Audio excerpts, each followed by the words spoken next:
আমি আহিছোঁ এতিয়া ত্ৰিপুৰা টিকেশ্বৰী মাতা মন্দিৰত। তেতিয়াহ'লে বলকচোন আপোনালোকক ভিতৰলৈ লৈ যাওঁ। তেতিয়াহ'লে পূজাৰ কাৰণে লৈ ল'লোঁ। ছোৱালী মানুহজনী আহি আছোঁ। আজি বহুত বেছি মানুহ আছে, বহুত ভিৰ আছে আজি। এনেকৈ দীঘলীয়া লাইন এটা ৰাখিছে দেখিছেনে? এনেকৈ লাইনত খাৰা হ'ব লাগে আৰু হে ভিতৰত যাব পাৰি।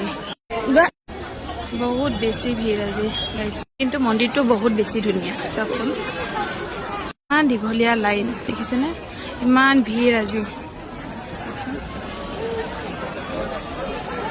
ইফালে মানুহজন আছে মোৰ সলনি, এয়া লাইন পাতি আছে দেখিছেনে? এইজন